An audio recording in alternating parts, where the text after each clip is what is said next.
Hello नमस्कार साथियों, स्वागत है आप सभी का हमारे और आपके अपने यूट्यूब चैनल मैथ्स टॉपिक पर। मैं आर.बी. लेगा आप सभी के लिए लेकर आया हूं आज। आप में से जो भी साथीगण रीट की तैयारी कर रहे हैं, चाहे वो लेवल फर्स्ट हो चाहे लेवल सेकंड हो, सी टेट की तैयारी कर रहे हैं, यूपी टेट की तैयारी कर रहे हैं या किसी भी प्रकार के अध्यापक बनने की तैयारी कर रहे हैं, तो आज हम देखने वाले हैं बाल विकास एवं शिक्षा शास्त्र यानी मनोविज्ञान से संबंधित प्रश्न हम डिस्कस करने वाले हैं। प्रश्न संख्या 1 से शुरुआत करने वाले हैं। आज हम अपने इस वीडियो में पूरे 30 प्रश्न देखेंगे। पूरे 30 प्रश्नों के अंदर आपको कौन कौन से प्रश्न अच्छे लगे कमेंट सेक्शन में लिखकर जरूर बताएं। प्रश्न की शुरुआत करते हैं। हमारा आज का पहला प्रश्न कुछ इस प्रकार से है, निम्नलिखित कथनों में से कौन सा कथन सही है, यानी सत्य कथन आपको बताना है। प्रथम कथन जो दिया हुआ है वो इस प्रकार से है, वृद्धि एवं विकास आपस में सह संबंधित नहीं है। कथन को ध्यानपूर्वक पढ़िएगा मित्रों। दूसरा, विकास एक व्यापक प्रक्रिया है जिसमें वृद्धि समाहित होती है। तीसरा, वृद्धि एक व्यापक प्रक्रिया है जिसमें विकास समाहित होता है। और लास्ट वन ऑप्शन है हमारे पास, विकास केवल परिमाणात्मक परिवर्तन को इंगित करता है।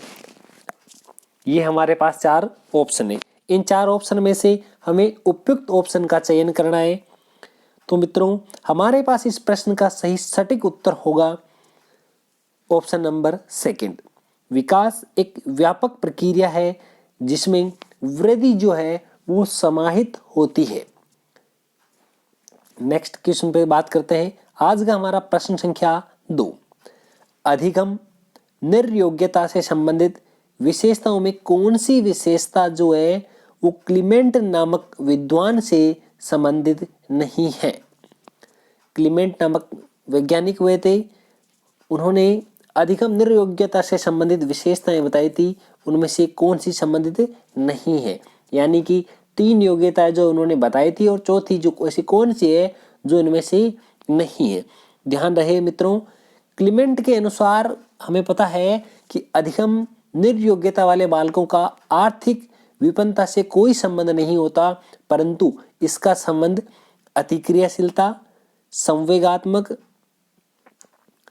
तथा अस्थिर एवं अवधान समस्या के लक्षणों से होता है। यानी कि इसमें से जो 4 ऑप्शन है उनमें से 3 तो ऑप्शन होते हैं।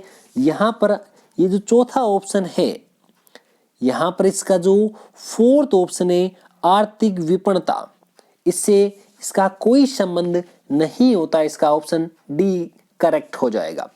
नेक्स्ट क्वेश्चन पे बात करते हैं। क्वेश्चन नंबर 3 जो है वो क्या लिखा गया है, निम्नलिखित कथनों में से कौन सा कथन जो है वह सत्य नहीं है।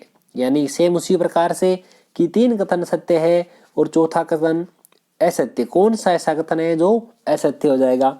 लिखा हुआ है, परिपक्वता स्वाभाविक परिवर्तन का नाम है, परिपक्वता अर्जित व्यवहार का नाम है, सीखना परिपक्वता पर डिपेंड करता है या निर्भर करता है। और लास्ट वन ऑप्शन है, परिपक्वता जो है आनुवंशिकता से संबंधित है। परिपक्वता जो है मित्रों कभी भी जेनेटिक यानी आनुवंशिकता से संबंधित नहीं हो सकती। इसका ऑप्शन 4th हो जाएगा। नेक्स्ट क्वेश्चन पे बात करते हैं। लिखा हुआ है, एक छात्र गणित के विषय में कम अंक प्राप्त करता है तथा अन्य सभी विषयों में बराबर अंक यानी सामान्य अंक प्राप्त करता है, तो उस छात्र का पिछड़ापन क्या कहलाएगा। मित्रों, इसके लिए एक विशेष चीज की ध्यान रखनी चाहिए।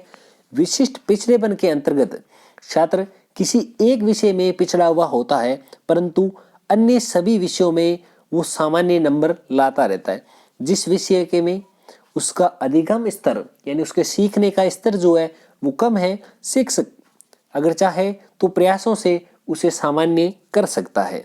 तो इसका ऑप्शन जो है वो कौन सा होगा, इसके बारे में हम बात करते हैं। इसका ऑप्शन हो जाएगा 4th, विशिष्ट पिछड़ापन के अंदर ये कैंडिडेट आएगा।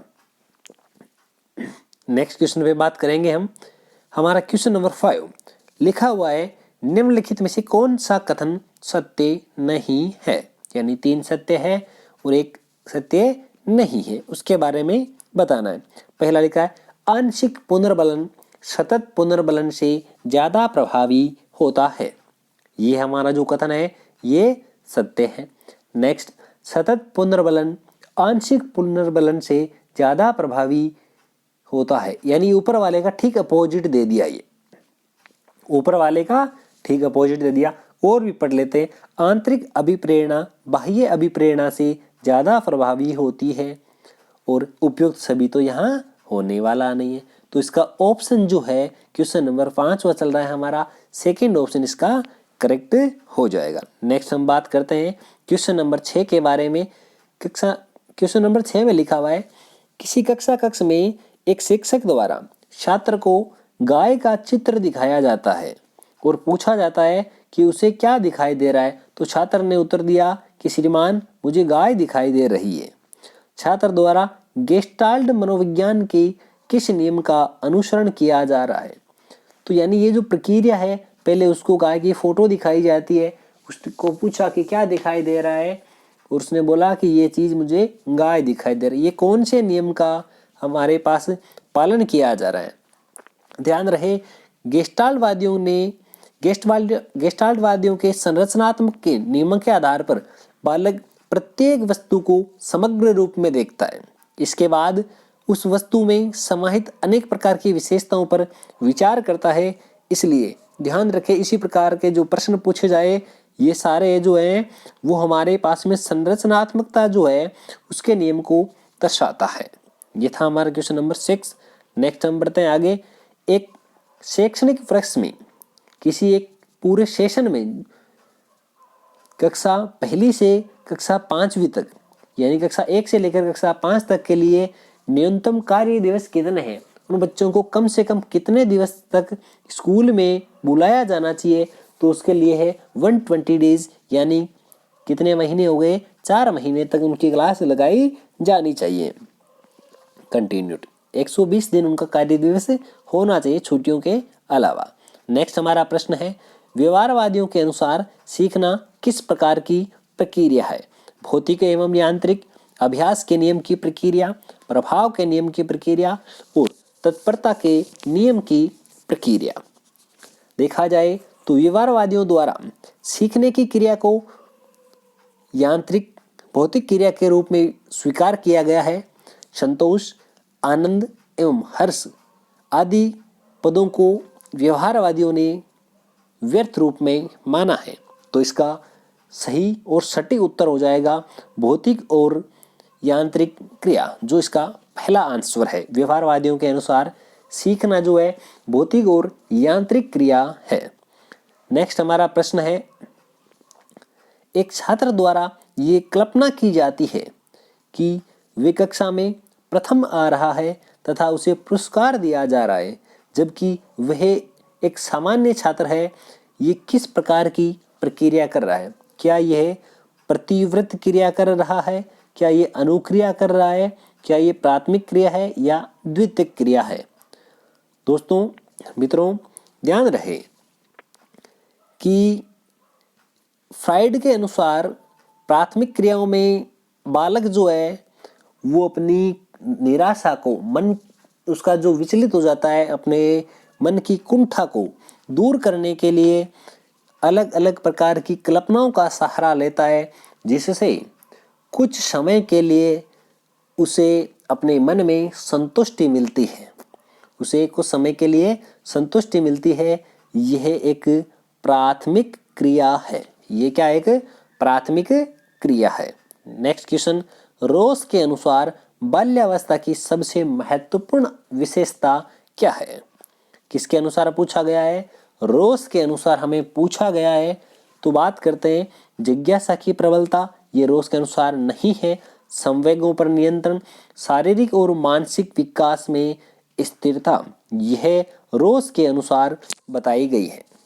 रोस के अनुसार बाल्यावस्था की सबसे महत्वपूर्ण विशेषता है मित्रों शारीरिक और मानसिक विकास में स्थिरता, स्टेबिलिटी होनी चाहिए।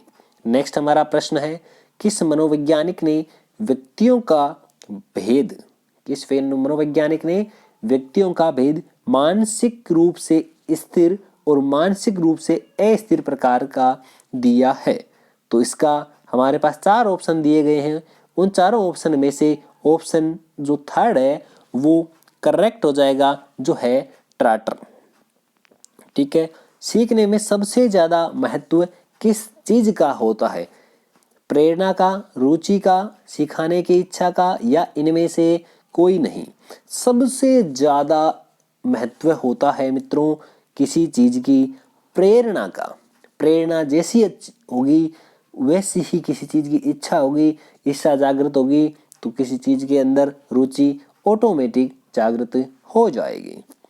विषय वस्तु को छोटे छोटे अंशों में बांटने का शिक्षण सिद्धांत क्या कहलाता है? कोई भी विषय वस्तु है उसको छोटे छोटे अंशों में बांट करके जो शिक्षण सिद्धांत है वह क्या कहलाता है? सह संबंध का सिद्धांत, विश्लेषण का सिद्धांत, नियोजन का सिद्धांत, या फिर लचीलेपन का सिद्धांत?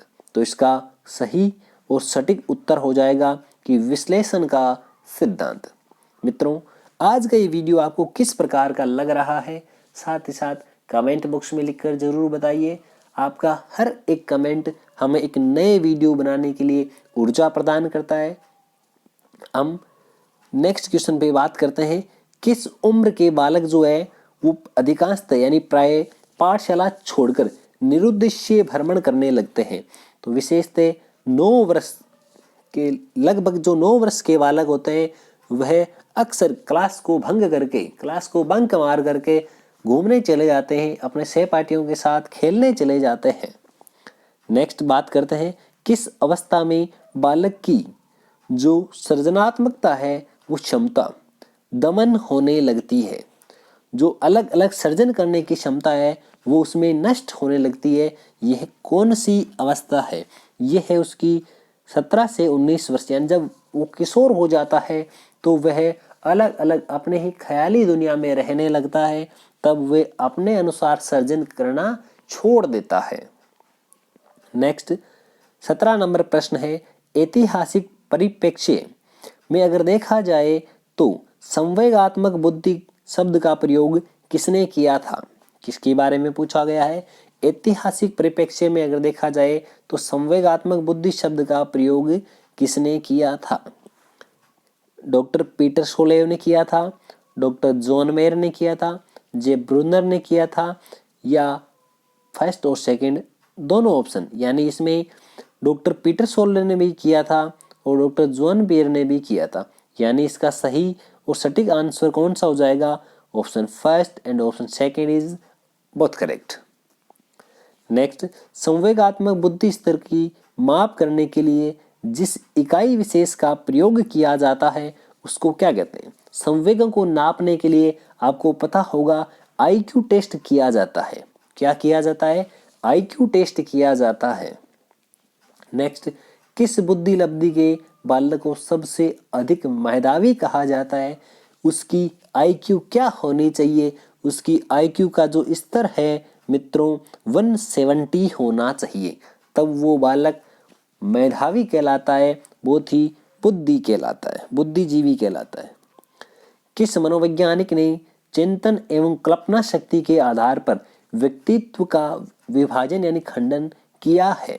हमारे पास 4 ऑप्शन है, स्पेंजर ने, थॉर्नडाइक ने, शेल्डन ने, या आलपोर्ट ने। इनमें से सही सटीक उत्तर कौन सा है उसके बारे में हमें बताना है। तो इसका सही और सटीक उत्तर हो जाएगा थॉर्नडाइक ने। थॉर्नडाइक ने चिंतन एवं कल्पना शक्ति के आधार पर व्यक्तित्व को विभाजित किया है अलग अलग भागों में। नेक्स्ट हमारा प्रश्न है, व्यक्तिक विभिन्नताओं के विषय में सबसे पहले अध्ययन करने वाला मनोवैज्ञानिक कौन था? जो व्यक्तिक भिन्नताएं होती है अलग अलग, उनके विषय में सर्वप्रथम अध्ययन करने वाला मनोवैज्ञानिक कौन था? तो उसका आंसर हमारे पास सही और सटीक है, वो है गाल्टन। ठीक है।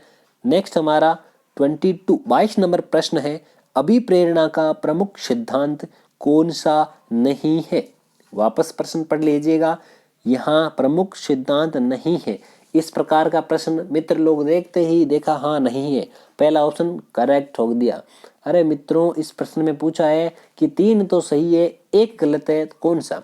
मनोविश्लेषणात्मक सिद्धांत, मूल प्रवृत्ति का सिद्धांत, उद्दीपन अनुक्रिया का सिद्धांत या फिर भाषाई सिद्धांत। तो इसका सही और सटीक उत्तर हो जाएगा ऑप्शन डी, फोर्थ ऑप्शन जो है इसका भाषाई सिद्धांत अभिप्रेरणा का सिद्धांत नहीं है। नेक्स्ट हमारा प्रश्न लिखा हुआ है, थॉर्नडाइक के सीखने के सिद्धांत को निम्न में से कौन से नाम से नहीं जाना जाता है? थॉर्नडाइक का संबंधवाद, प्रयत्न एवं भूल का सिद्धांत, उद्दीपक प्रतिक्रिया का सिद्धांत, अनुकूलित अनुक्रिया का सिद्धांत। ये हमारे पास ऑप्शन है। इसका ऑप्शन जो है कौन सा करेक्ट है उसके बारे में बात करते हैं। इसका ऑप्शन जो है वह फोर्थ ऑप्शन जो करेक्ट है, अनुकूलित अनुक्रिया का सिद्धांत। नेक्स्ट हम बात करते हैं 24 नंबर प्रश्न के बारे में। 24 नंबर प्रश्न हमारा क्या लिखा हुआ है, बात करते हैं प्रश्न की। अधिगम प्रक्रिया का आधारभूत पक्ष जो है वो कौन सा हो सकता है? गहनता, निरंतरता, अत्यधिक अधिगम या पुनरावृत्ति। जो अधिगम प्रक्रिया है उसका आधारभूत पक्ष जो है वह अगर पूछा जाए तो ये होती है कंटिन्यूटी, यानी निरंतरता। यदि निरंतरता बनी रहती है तो अधिगम जो है वो अधिगम जो है उच्च कोटि का होता है। वंशक्रम का जो अर्थ है वो क्या है?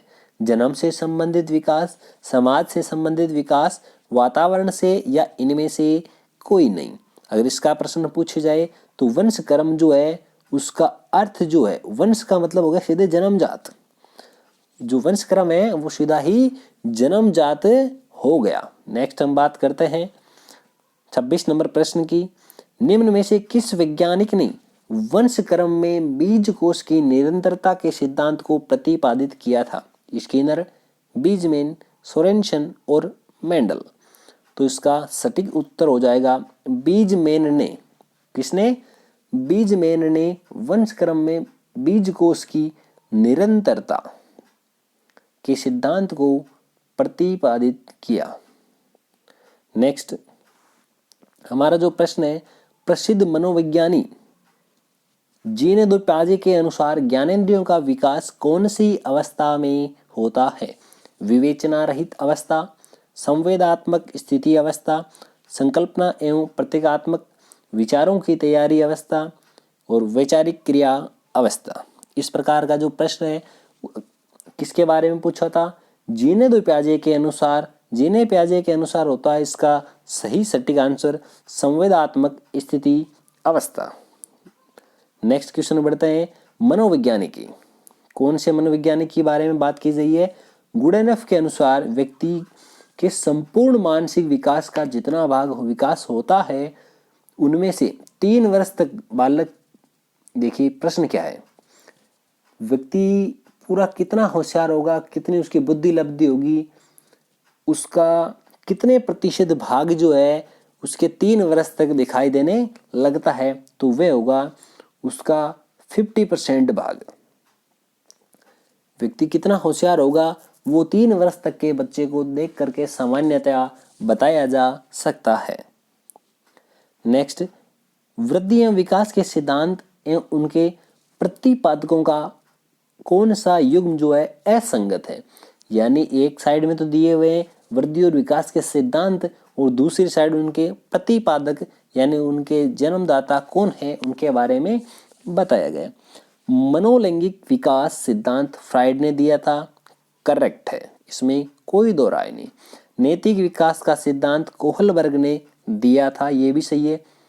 मनोसामाजिक विकास का सिद्धांत स्किनर ने नहीं दिया था, इसने नहीं दिया था, ये गलत हो गया। नेक्स्ट बढ़ते हैं, संज्ञानात्मक विकास का सिद्धांत जीने दो प्याजे ने दिया था। तो इसका सही कौन सा आंसर हो जाएगा? इसका आंसर हो जाएगा मनोसामाजिक विकास सिद्धांत स्किनर। ये इसका असंगत उत्तर है। आज का हमारा अंतिम प्रश्न है, जैविक विकास का दायित्व क्या होता है? सामाजिक संस्थाओं पर जैविक विकास का दायित्व क्या होता है? सामाजिक संस्थाओं पर होता है, वातावरण पर होता है, माता पिता या वंशानुक्रम पर होता है। जैविक विकास का जो दायित्व है सबसे ज़्यादा महत्वपूर्ण होता किस पे है, वो उसके मदर एंड फादर, माता पिता पर जैविक विकास का दायित्व होता है। तो मित्रों, आज की वीडियो में बस इतना ही। आज मुझे इजाज़त दीजिए। आज का ये वीडियो आपको किस प्रकार का लगा कमेंट बॉक्स में लिखकर ज़रूर बताइए। इसी प्रकार बाल विकास एवं शिक्षा शास्त्र से संबंधित कंटिन्यू इसी प्रकार के आपको 14-15 कंटिन्यू वीडियो मिलेंगे। उसके बाद अलग अलग सब्जेक्ट पर भी अलग अलग वीडियो आपके लिए बनाए जाएंगे। थैंक यू, धन्यवाद, जय हिंद, जय भारत।